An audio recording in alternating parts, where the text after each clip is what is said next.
when we make a decision about AI, when a producer or a user or a company or an individual makes a decision about AI, how are they thinking about it? Where does that thinking come from? And there are four ways of looking at it, four perspectives, and each one has a logical basis.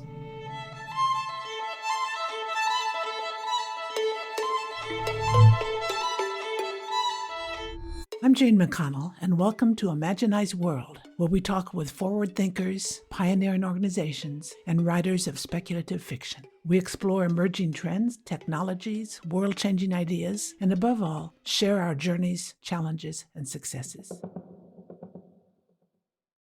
Art Kleiner is an author, advisor, and forward thinker. I would say, in fact, he's a very forward thinker.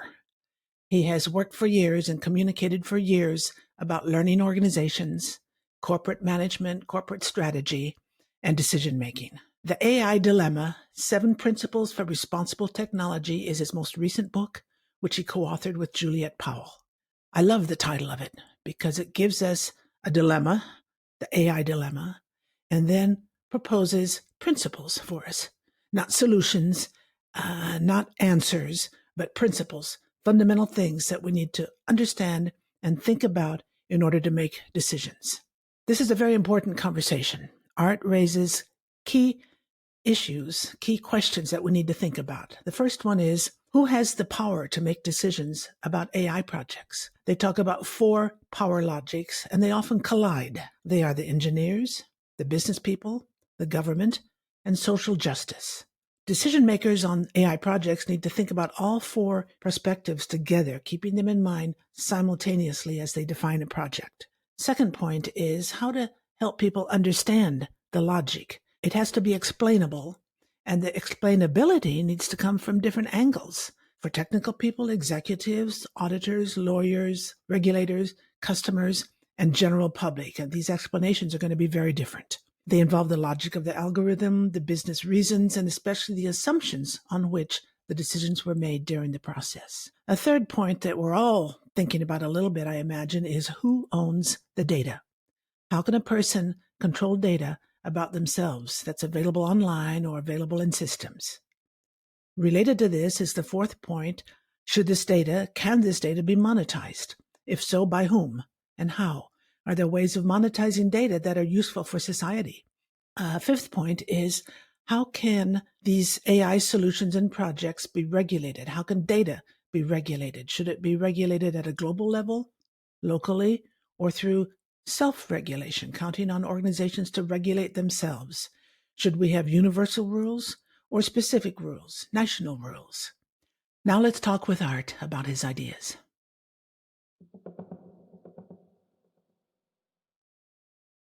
So hi, Art.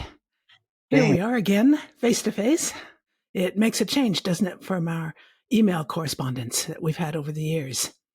I wanted to thank you, Art. I position you in my book, The Gig Mindset Advantage, as one of the pioneering gig mindsetters in the world. You actually read The Gig Mindset Advantage, and you gave me a great blurb for it.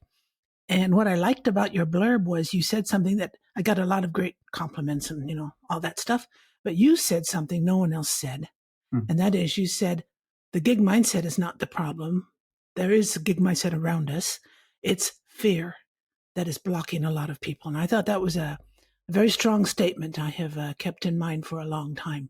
And I think that you're doing a lot of work in that area indirectly. Well, that might be a good launching pad to talk about artificial intelligence. What I meant by fear is that when we work for a large company, I worked for PwC for 4 or 5 years, for other large consulting firms before it.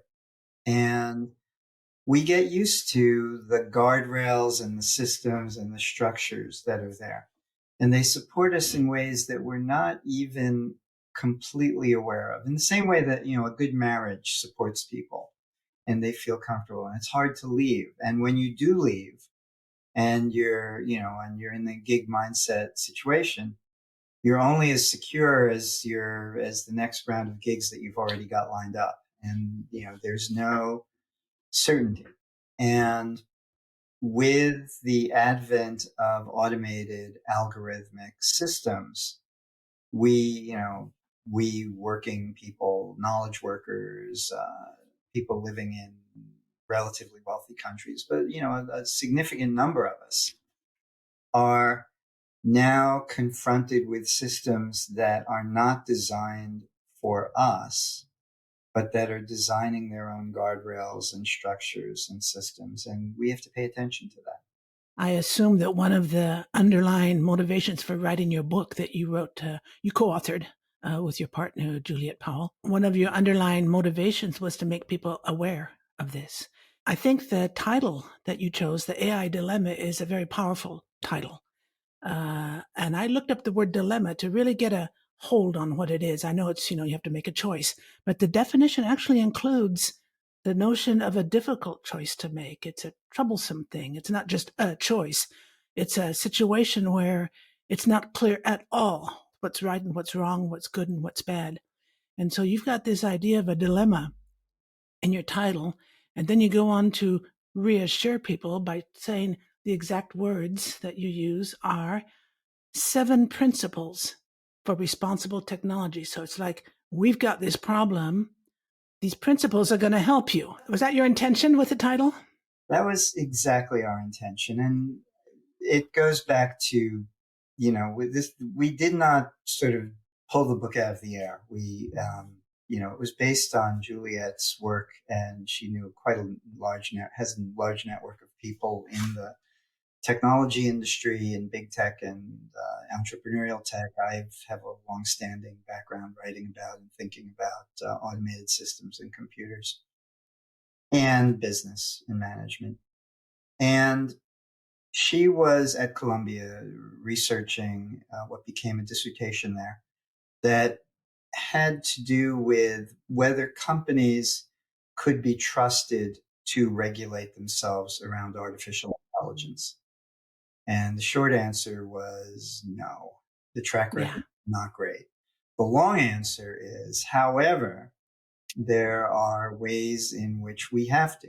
In the right hands, AI does amazing, miraculous, powerful things. It is not going to be, postponed, let alone eliminated. It is here to stay. And for good reason. We're already dependent on things that AI delivers, we humanity. And in the wrong hands, it can be devastating to individuals and potentially to large numbers of people.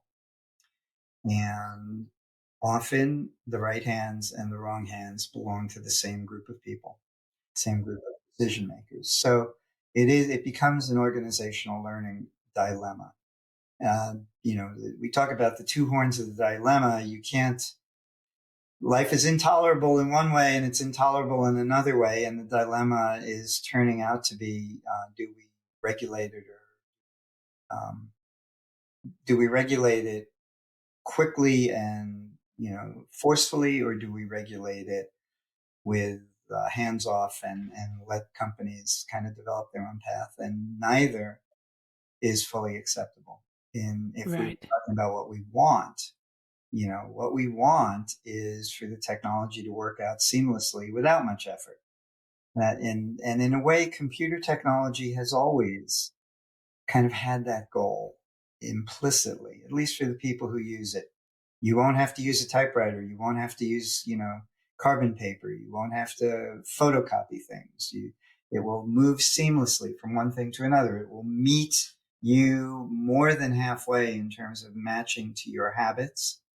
And it will get you instantly to the product you want, and it will arrive at your door, or to the information you want. And all you have to do is click on this little box that says, okay, for cookies, or, it will, it'll take your data and give you exactly the ad or the material, the news report that you're looking for, until you've got 500 of them and there's nothing else that you can, and they're crowding out all others.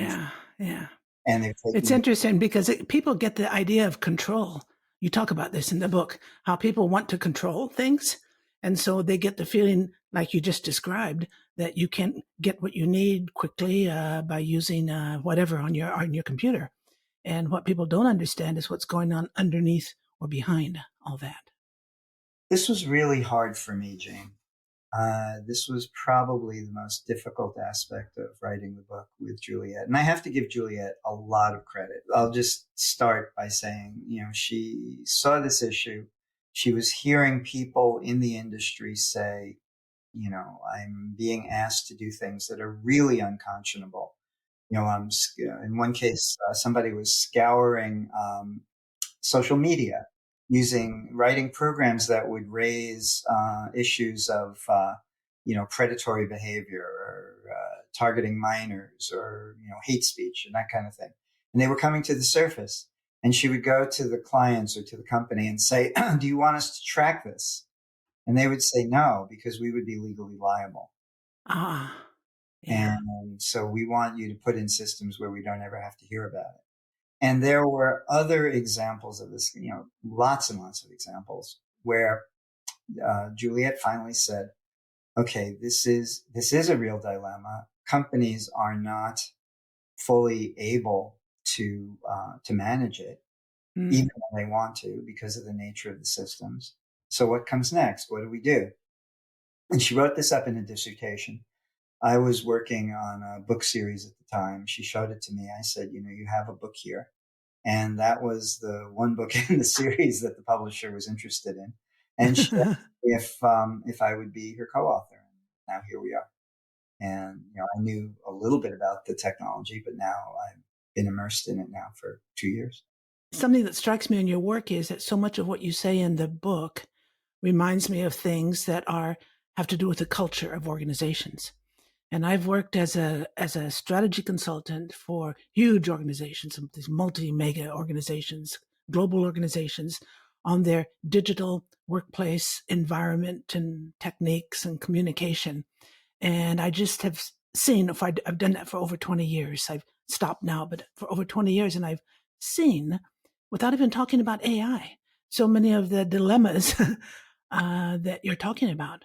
And one thing in your book that really struck me, as I wish I'd known it 20 years ago, was the four logics of power.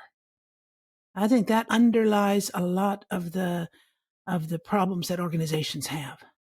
Can you talk about that a little bit?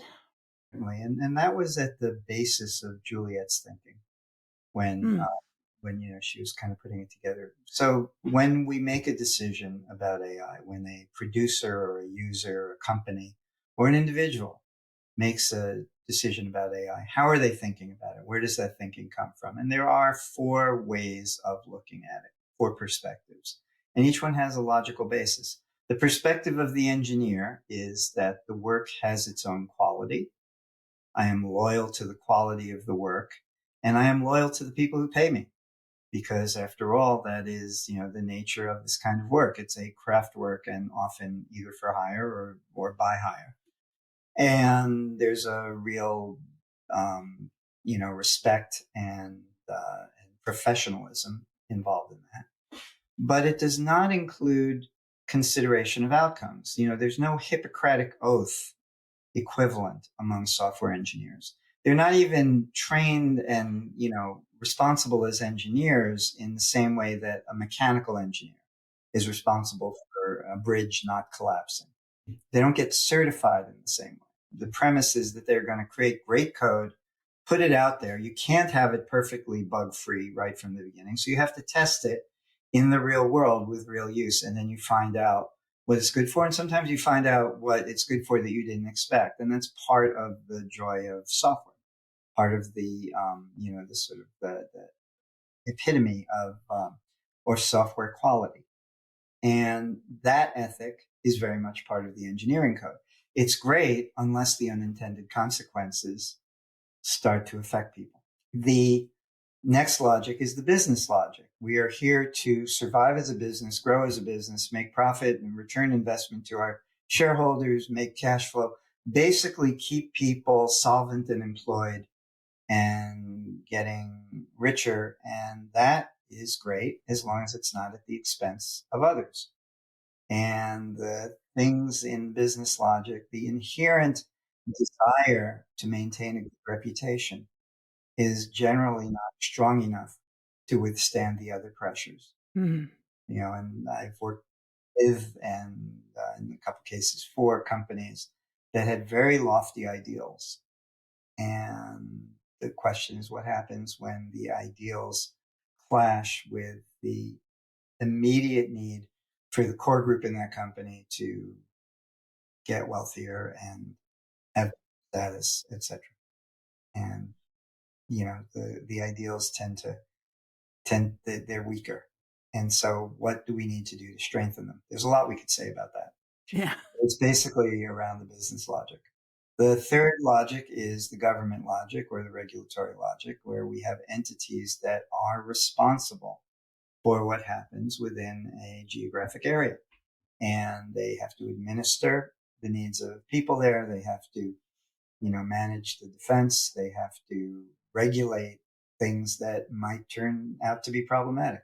So a lot of governments, certainly the United States with Biden's executive order in October, and the European Union with the pending AI Act, Yeah. and Canada and many others are all now looking at how do we regulate this thing.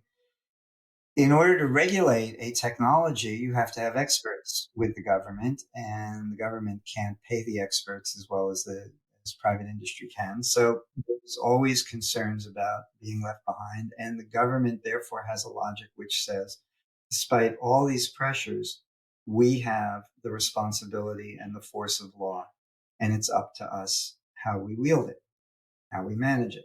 If the government is trustworthy, then it's fine.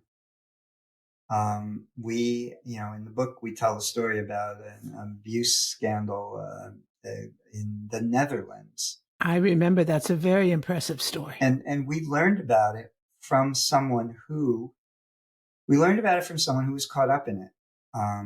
She was a consultant and an academic, and she was affected by it. And her accountant was, I believe, threatened with jail. And then we looked into it. And 26,000 people were affected by a government program, an AI-based program, that essentially used predictive analytics to say, these are the people likely to commit child welfare fraud. Happen to be single parents, people working more than one job, and immigrants from Morocco and Turkey in particular. 26,000 people were, sort of forced to return benefits. They couldn't afford it. Many lost their houses. There were bankruptcies, broken marriages, and 1,500 children were forcibly separated from their parents. This was a government action by a government in the European Union, the Netherlands, that is charged with helping its citizens have a better life. So, one of the things we learned from this is that the AI regulations and uses by government are as good or as bad as the decision makers there. But they have the imprimatur that we have to be responsible. That's the government logic. And then the fourth logic is the logic of social justice. Mm-hmm. What's going to happen to people and who is looking out for them, and particularly for the vulnerable, people who, will lose, their livelihood, their homes, their children, or just be mistreated by the system in ways they don't even know about, if there isn't an opportunity to question it. And when those four logics come together in a room talking about what are we going to do, you have the kind of creative friction we write about, where you can get through a dilemma reasonably. Yeah, the idea of creative fiction is a very strong idea. And in fact, I had some questions about that a little bit later. Before we get there, Art, could we talk about I've got too many questions. We're not going to get to them all. We'll get to some of them. I'll just pick my favorite ones. One that really, first of all, I'm skeptical that a lot of these good things can actually happen. Maybe I've been around the block often enough. I'm, into my retirement years. And there are just so many things that I have seen. And my consulting work over 20, 25 years has showed me so many things. I worked for a number of UN organizations. I worked with the peacekeepers. Then I worked with a lot of organizations, pharmaceutical companies. You can't get sort of more extreme than that. And I've just seen a lot of different cultures. And that's what makes me skeptical about working things out. And I wanted to talk to you about one idea that came up in your book about you. It's in the chapter called Reclaim Data Rights for People. And you talk about monetization of data and how people should be able to, well, you don't actually say, I don't think that they should be able to, but you talk about possibilities of people being able to be paid for the data that they contribute to the big system. Could you talk about that a little bit? I think payment is sort of the front edge of this. Let's go back to the question of control, because we never quite nailed that, and then I'll go from there into payment. Okay, good. So, control is tough because we talked to Sheena Iyengar, management professor at Columbia, who's studied this at length, and she said control is always difficult. If it's easy, it's probably not real control. Clicking a button to get access is not real control. You don't know what other forces you're setting in motion. So either you give up or you monitor it rigorously, but you pay attention. When it comes to your data, we are our personal data, as Juliet says. So we are seeing, we see one another first through what we've said, what others have said about us, what we've done. We can typically be tracked. Our history is available. So people know us through our data, through the data we've generated. And especially now with misinformation rampant and it's so easy to fake photographs and videos, the reliability and veracity of data is more and more uncertain. Therefore, when I say something, in the ideal universe, if I said something, wrote something, had something out there about me, it should be easy for me to control and monitor and manage what is done. There should be a platform, probably using AI, to make it easy for me to navigate the technicalities necessary to say, I want this data to be restricted and that data to be open. AI could very easily help with that kind of thing if it were trustworthy. And it's a small step from there to being said, well, if my data is highly valuable to a pharmaceutical company, I should get a few cents every time they use it or someone uses it. And is it worth it to put that kind of system in place? For one or two transactions, maybe not, but as a way of thinking about all transactions, in the same way that, the URL is a universal way of identifying an individual. More people are probably identified by their email addresses than by their physical addresses these days. Yeah. I don't know that that's true, but it's, it wasn't a way to identify people, 40 years ago. And now the same may be true with our data. It may be that, the idea of owning our data is difficult to fathom. Like, could that ever happen? And there would be a lot of resistance against it. But at scale, when you think about the ways in which data tags us and, and we use it and we are identified by it, it almost feels inevitable that at some point, either things move in that direction to a large extent, or life is cognitively very different than it was. In the book somewhere, and I don't know if it's directly related to this or not, you talk about someone who has the idea of defining certain guidelines about behavior of organizations. And when organizations don't follow those guidelines, it might have to do with the climate or refugees or something like that, then they should be punished, as we would say, entre guillemets in French. We talked about the AI Act of the European Union, and so it wasn't so much about general, corporate behavior. I think an index to general corporate behavior, that is called regulation. That's a whole other subject and a whole other book. Yeah. But what we did talk about was, specifically AI regulation, where you're trying to regulate something whose effects are uncertain, unknown, and perhaps uncontrollable. Right? So that's a different kind of regulation than after the fact, we saw this abuse, therefore you're not going to do it anymore.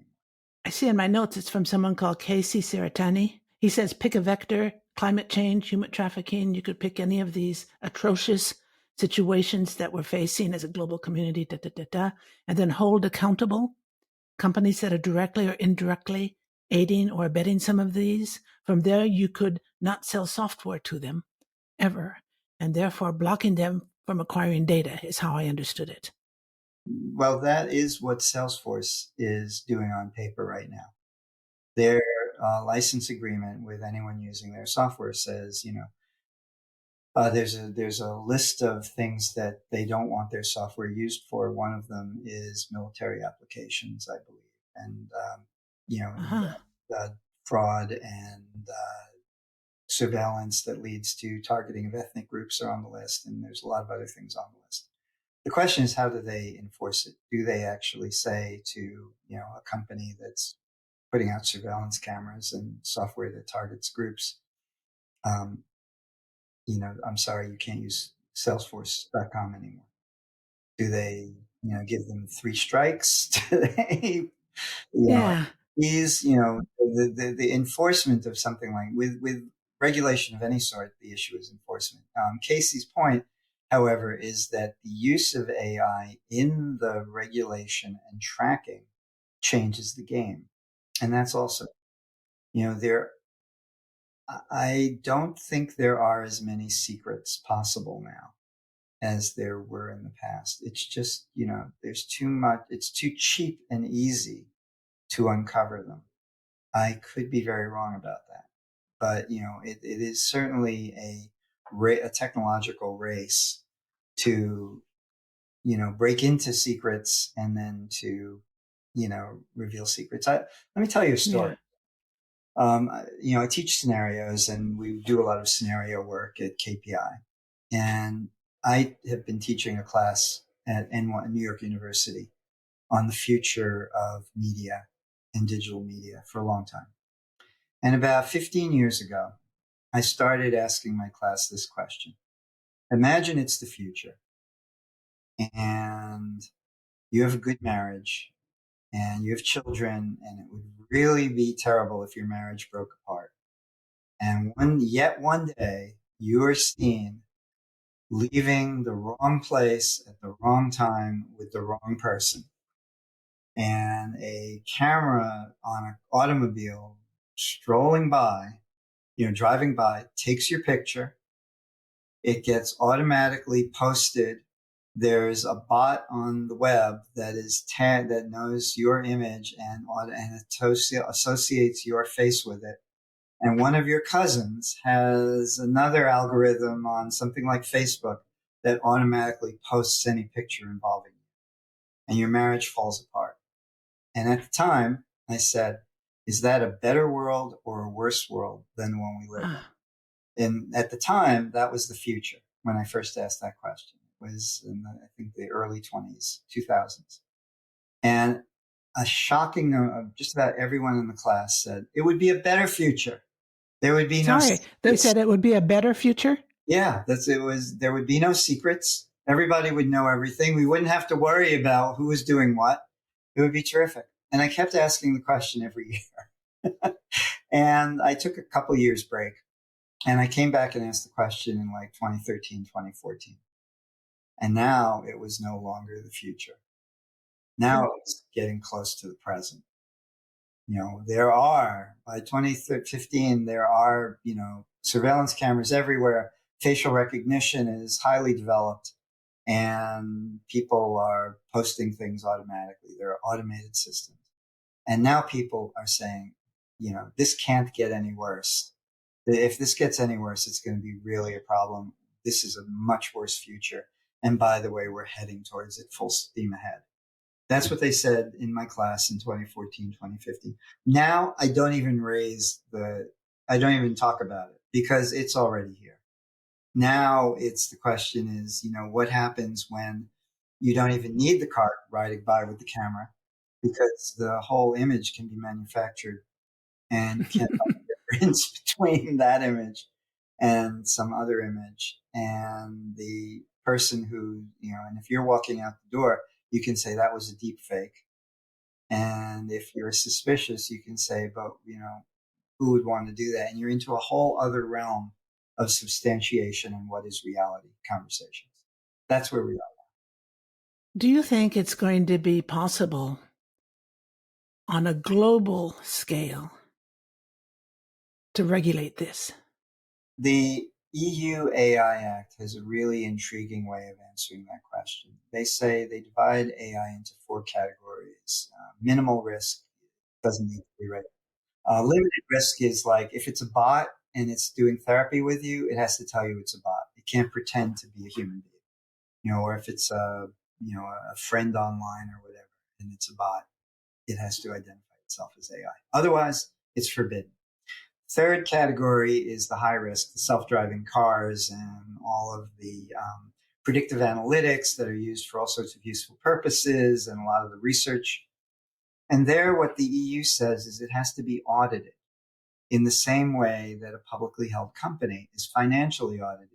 Now we have to have externally technically trained auditors. And there is an emerging kind of cottage industry of potential auditors, either for acts like the AI Act or for legal liability, who are now looking, brought in to companies, often against their will, to kind of do some sort of due diligence around AI and auditing.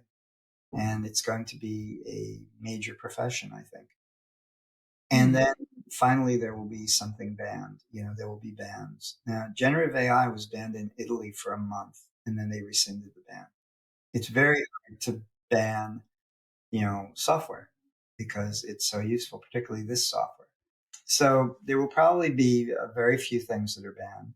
If the EU bans it, they can apply that ban to companies who do business in the EU, regardless of where else they do business in the world.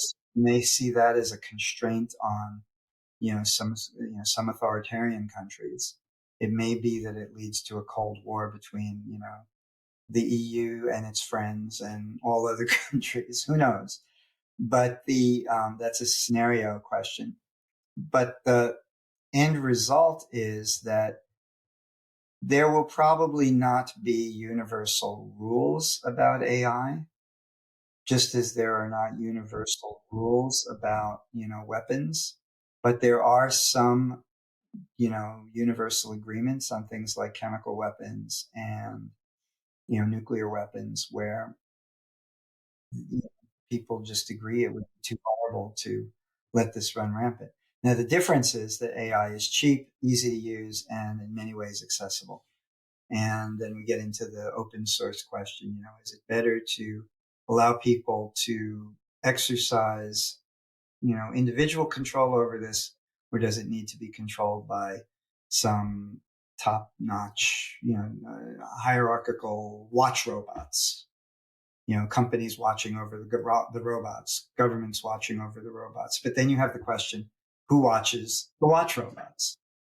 So, it really is a dilemma. How do you, the cat is out of the bag. How do you catch the cat and keep the cat from doing real harm? I don't think there's an effective global governance that involves everyone in the world, not everyone in the world or all countries in the world, because we always get back to the interests of given nations. Well, Jane, if you believe that, then there's no point in this conversation or any other. We might as well just keep tapping away at our keyboards until the bomb comes and takes us away. When confronted with this kind of thing, I think my optimism comes from a couple of places. One is, what's the alternative? And the alternative is dire enough that I have to assume that enough fellow members of the human race are thinking and acting about this, that, something will emerge. It always has. I kind of believe Thornton Wilder's play, The Skin of Our Teeth. I think about it as like driving down the highway, right? And you see accident after accident on the left side of the road. And you think this, people don't know how to drive. We are doomed as a society. But you don't notice all the cars that are staying in lane, following the rules because they're going to get caught. But it's not just because they're going to get caught. they don't want to break the flow. They're in Hmm. the flow because that's what works. That's what makes life better. And when people have a stake in life being better, then, things tend to work because people make them work. AI is no different. It automates the biases people already have, the things Hmm. people already do. And the nice thing about having it automated is it brings it to our attention so that we can see what our impulses are leading to. And that gives us more feedback about the damages and unintended consequences of the things that we as individuals do.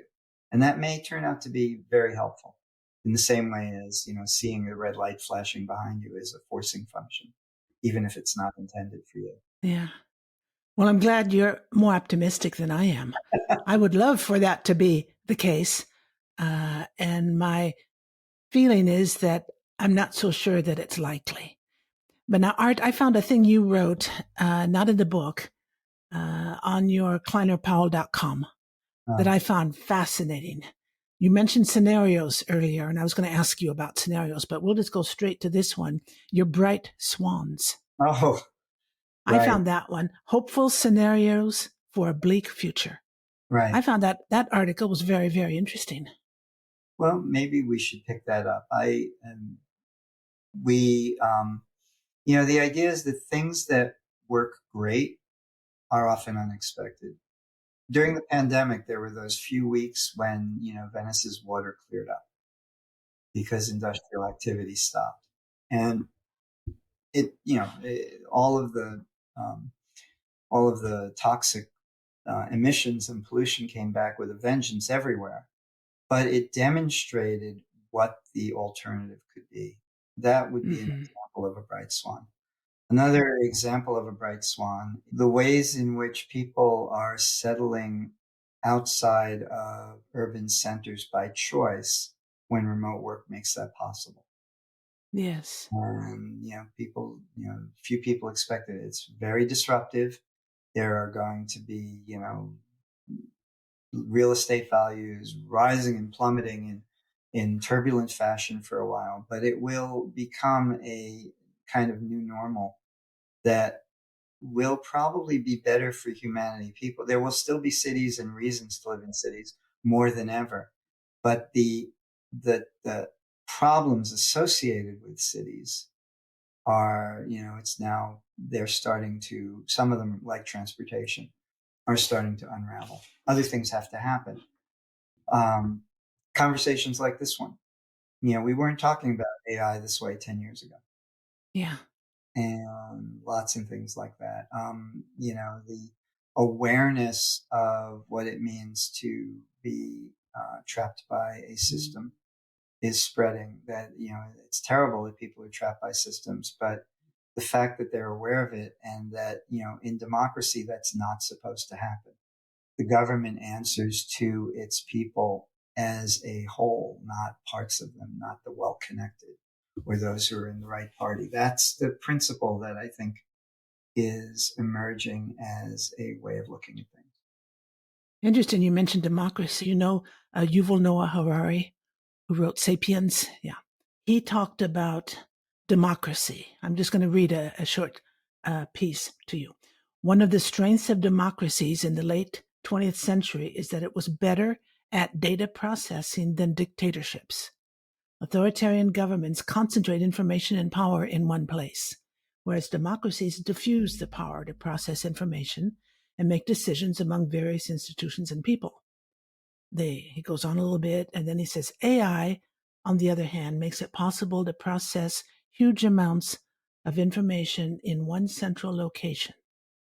So he then concludes that it might make centralized systems, authoritarian regimes, more efficient than democracies with distributed data processing. And then he finishes his paragraph with, if democracy does not reinvent itself, we may soon be living in digital dictatorships. Well, he uses the word may and should quite a lot in that passage. Yeah. Um, and we don't know. We don't know, when we look at the future, we have to think about trends like that in terms of how much is it happening versus, for the bigger the wave, the stronger the undertow, which, we've seen that with, populism. The bigger the wave of globalization, the stronger the undertow of populism. Still, Yeah, you know, yeah. when populism becomes too big a wave, then there's an undertow against that.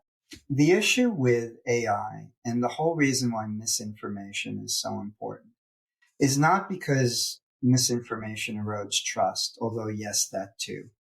It's not because misinformation can be used to target particular individuals, although, yes, that too. But because accurate information leads to better decisions. And really terrible decisions are often made with non accurate information. And we've seen that in every authoritarian regime. The most obvious example being the invasion of Ukraine, where misinformation about about Russia's chances led to, what appear to be some really, really, ignorant decisions. Ignorant decisions. A world run on ignorant decisions falls apart. A world run on well coordinated decisions where the data is representative of the entire population of people or anything else being studied, those decisions turn out to be useful. Those decisions require work. Truth doesn't just show up, and it doesn't spring from our imagination. It requires, and it often doesn't spring from research in the way research is conducted. It takes real work to have verification and data that is worth making decisions around. The AI dilemma is how much of that, one dilemma is how much of that real verified information is now allowed to surface and be set as a priority over misinformation. And the big thing that real information has going for it is it works. It leads to better results, and people can see the results, maybe not immediately, but over time. And it's hard to mask them. And it's possible, but it's much more difficult than people think it is. How would you? I'm thinking about education, and I'm thinking about education for young people in particular. What changes, if any, would you bring to the current educational system, let's say in the United States? Because, we can't go country by country around the world. And I think the educational system has a lot that can be, I was going to say changed, but I want to say improved in the way it functions. A nice, small, easy question. The education system is so complex, and I co-authored a book called Schools That Learn that covered a lot of these issues in depth. One of my co-authors, Peter Senge, has spent Oh, much, Peter, yeah. he spent much of his efforts in the last, 10 years working with educators, and I've done some of that work with him. And his voice, among other voices, basically say, a system of education that is intended to raise the quality of life for everyone in it based on their unique needs. This isn't his words, this is my words, but a system of education that matches what people want to learn and need to learn, and does that individually, but does that with a community and with a sense that, of high respect for people just because they're people, and which is the real meaning of equity. Mm. That system does not currently exist as hierarchically constituted by the politics of boards of education in the United States and by the administration and by the education of educators and all of those establishment issues.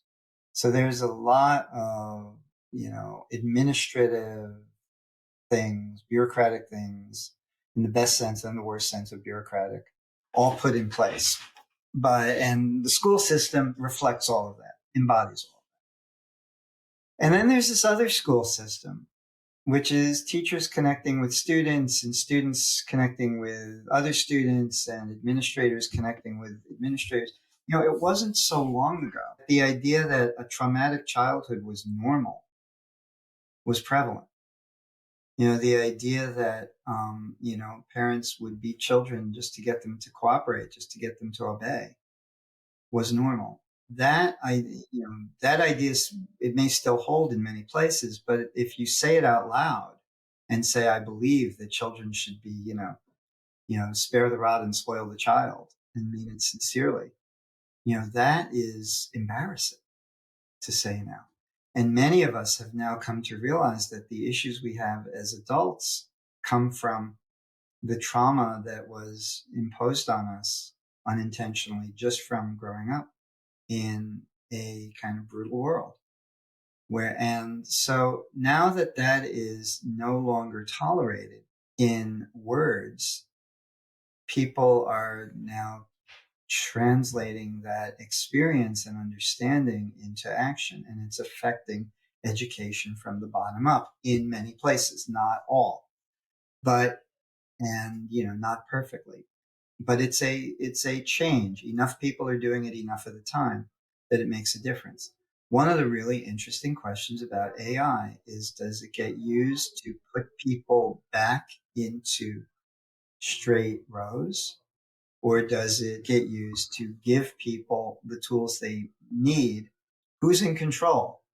It's back to, and if we're going to put kids in control of their own data, are we going to give them the skills they need to use that control effectively?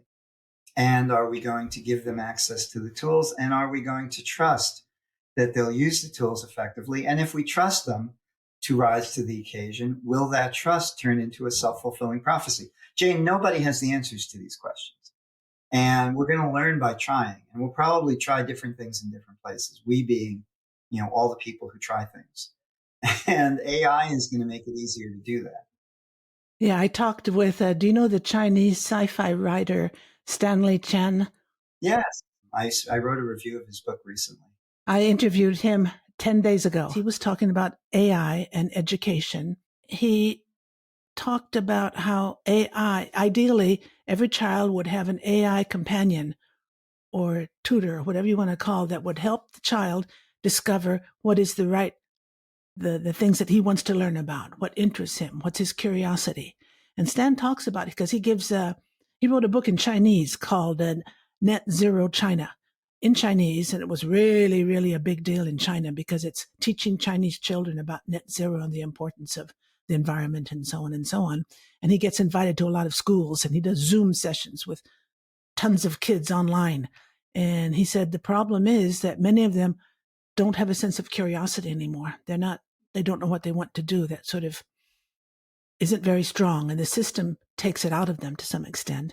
And he thinks that with an AI, maybe he used the word companion, that would help a child, because every child is different, has a different direction, different ideas, and needs to develop in specific ways. And he thinks AI can play quite a role in that. It's possible. I don't think AI has that kind of agency without human support. And, the end of 1984, 1984 is not that predictive. But one of the things that is highly predictive is at the very end, the two main characters have been taken past the point of no return. And they used to be lovers, and now they look at each other and they say, I betrayed you. I betrayed you. And the idea was that they no longer have what, Chen calls curiosity anymore. And they get to a point of no return and it's gone. Ed Schein worked with, in the beginning of his career in the 50s, he worked with the late, amazing Ed Schein. He worked with prisoners of war in the Korean War. And they were indoctrinated. This was where the word indoctrinated came from. They were made to believe that, the Chinese communist system or the Korean communist system was better than the American system, and that democracy was full of dupes. And they believed it wholeheartedly, regardless of where they'd been brought up, as long as they were in the camps. As soon as they got back home and they saw things differently, it was it was a very rapid kind of return to normality in their attitudes and point of views. The environment and the context matters a lot when it comes to people's thinking and to their curiosity. So the big question I would ask Chen is, does he think that this is a permanent thing, or does he think that it would change? And is he saying subtly that the introduction of highly interactive AI systems would be opening a window in a room where this has not been allowed before? Where, does he think multiple perceptions, or more open perception, would get in and spark the curiosity? And if he does think that, what would it take for it to be discovered, and would it remain? Good And question. would the AI outwit the efforts to control it in this regard? And would the AI then substitute its own form of control if it was that clever? And now we're in the realm of, what capabilities does a algorithm ultimately have? And that is, the experts in the field can't answer that question. But I think that's the question. I don't think that's I think that's a scenario question. Maybe they can, maybe they can't, but it would be good to be prepared for all. My final question to you is, what is your next book going to be about? Let me just, sort of plug this book first. Still on sale. It's, just a few months in print, and it's getting a lot of response. And we do advisory work along with it. kleinerpowell.com or theaidilemma.com are kind of the ways to learn about it. A book is, the integrity of a book right now means, what is your next line of inquiry? And I'm interested, and it's too soon to say what it would be, but I think there's something interesting in the practice of, in the intersection of machine learning, organizational learning, and human learning, and what each of these has to teach the others. I think there's obviously many books will be written about Gen AI. I think, we raise our 7 principles are, sort of the 7 dilemmas. I think there probably is, we're working now on what are the solutions. As with this book, the dilemmas, we didn't invent them. We drew them from what people are working on and trying to do. And I think that practice of the solutions is now emerging. We're working on some things ourselves, like, how do you calculate? Can you quantify the intangibles of risk and opportunity cost for AI systems, where the feedback loop is faster? And so we're doing a lot of work in that regard. I think ultimately, a book will be more like a hub than a book. It will be a really good book will be a book and a series of conversations, probably a course, and an evolving understanding. Well, that's what I decided when I wanted to write a second book. I talked with my son about it, and he convinced me a book was not the way to go, that I should go for podcasts and videos. And that's what I've done. The website imaginize.world. And .world is the domain name. I didn't realize you could get .world as a domain name. And so Imaginize World for me is my current project. That for the moment, it's I've written a number of articles. I did a research program with 200 people around the world. But the main part of it are these interviews I'm doing with people like you and putting together what I like to call a living book. The issue is how to make it into a livelihood so that it supports you. And then, in order to do that, you have to justify it to someone. If you justify it to a large paying audience, then, that involves attracting them. If you justify it to a sponsor, that involves, having the trust and the capability. And we're still, some people have really made that work.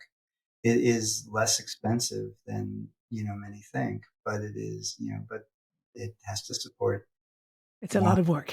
It has to be, it has to support 3 or 4 individuals for, you know, part or full time. And that Yes.